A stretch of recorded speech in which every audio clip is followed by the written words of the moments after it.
Welcome to the Future of Field Service podcast. I'm your host, Sarah Nicastro. I'm excited to be reporting to you that the Paris event just finished. We wrapped our first stop of the global live tour in Paris. The event went really, really well, and it was very exciting to see Future of Field Service come to life in the in-person form. So I wanted to share some of the key takeaways with you all, and thought I would do a solo podcast this week to share some of the big topics of discussion. So I had four great speakers join: Jean, Roel, Jean-Claude, and Laurent. So thanks to you all for being a part of the event. I'm happy to have you there with me, and we had a great audience as well. There was a lot of discussion, and there were some key points that came out that I want to recap with you all. We did record some of the content, and we are planning to make some of that available in its entirety in a bit.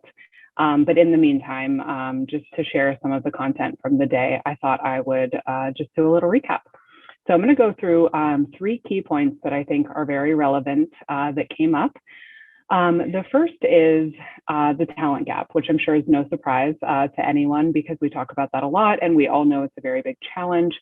What was interesting about the conversation at the event is that the talent gap came up not so much in what I would say is the typical sense, which is talking about how we modernize our recruiting and hiring and retention processes to make them more effective for today's landscape, but rather how we do need to do that.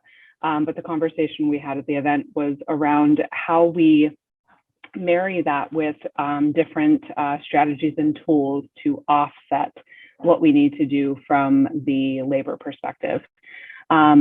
So part of that discussion was around making sure that we have connected assets and we're leveraging, data and insights as well as automation to ease the burden on the frontline workforce. There was a huge conversation around remote service, and I did write an article about that specifically that should be on the site that ran on Monday.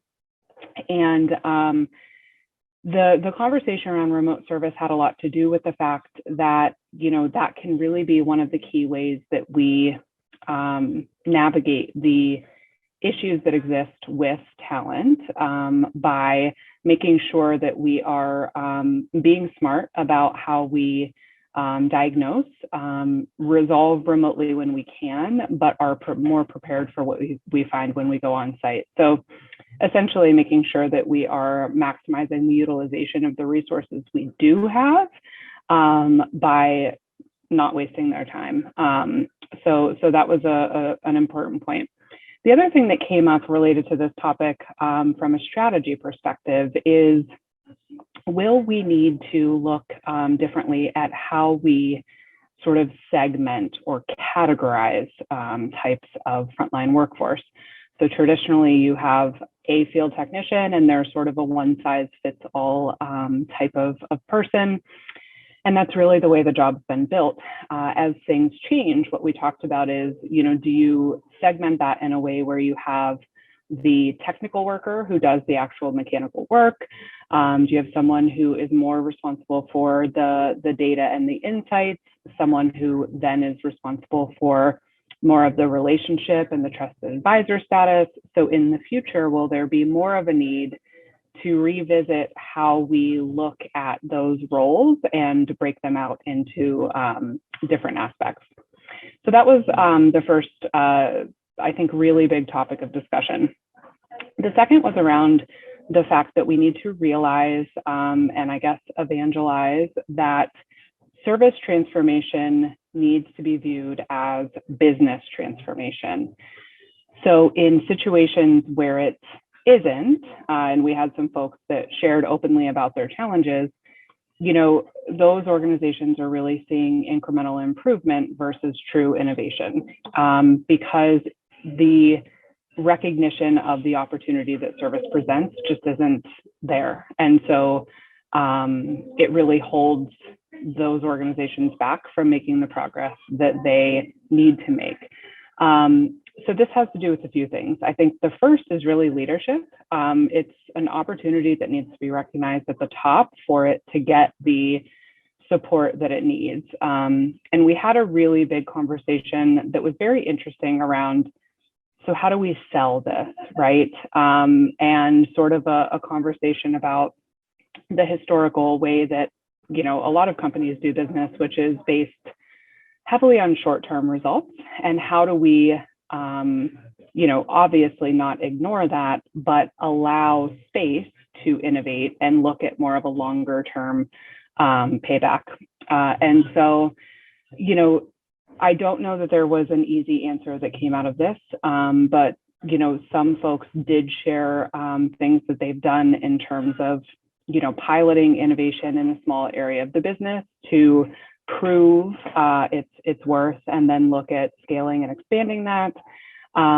Different strategies for looking at metrics that do emphasize, if not the opportunities that exist, the challenges that exist in service that, help leadership understand the need to make a change, things like that. But I think that, really we need to be, as an industry, looking at how do we explain, summarize, and sell the service proposition as a business proposition, not a service proposition, because I think that's something that companies are getting hung up on.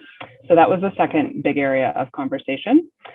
And the third was around people. And so, obviously we talked a lot about technology, and we all know that technology is a very critical tool, certainly in the digital age, in the age of data and information. You really cannot do business today without making sure that you have a strong technological foundation. But everyone, I think, agrees that people need to come first in everything that we do.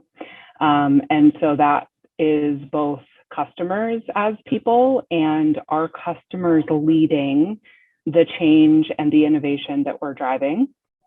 And there was a good amount of discussion around that. Are we doing these things because we think they're what's needed, or we see others doing them, or are we doing these things because they are going to help our customers solve business problems? So customer intimacy, and then, the idea of change management and certainly employee engagement. That was a huge part of conversation related to the talent issue. Are we, do our employees feel valued? Do they feel recognized? Does our frontline workforce feel as important to our organization as other titles? And so, that perspective, understanding what it is that today's talent wants, and are we changing the way we need to be able to give that? We talked about career paths and opportunities for growth within the business, and a lot of those things. And then we had a conversation around, the interaction between customers and the frontline workforce, and if the future of service, as we move towards servitization and outcomes, depends on companies achieving that trusted advisor status, then are we treating those employees like the valuable knowledge workers that they are? Are we making them feel valued and empowered to build and nurture those relationships, and giving them the upskilling they need to do that, right? And revisiting the roles to see if it makes sense to segment technicians who are capable and are interested in doing those things versus those who are not. So all in all, people are still at the heart of what has very much become a technology business. And I think that's something that no one in the room will forget anytime soon. It was a big part of the discussion. So those are three of the main things that came out. You can stay tuned. I'll certainly be doing more coverage on the content from the event. And as I said, we did record the sessions, and we do plan to hopefully share some of the content with you in its whole form. what we did was interview-based sessions, so a lot like live podcasts. So they would be a perfect fit to share on this platform. So stay tuned for those. In the meantime, this was the first of 5 cities on our tour. We have London coming up on May 5th, Frankfurt on May 19th, Stockholm May 24th, and Austin, Texas on June 14th. So I would love for you to join us. The feedback on the event was very positive, which made me incredibly happy.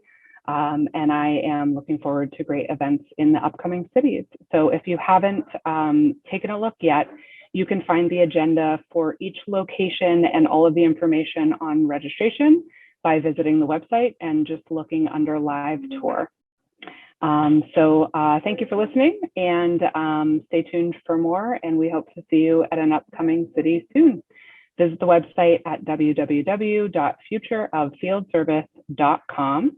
You can also find us on LinkedIn as well as Twitter at The Future of FF. The Future of Field Service podcast is published in partnership with IFS. You can learn more at ifs.com. As always, thank you for listening.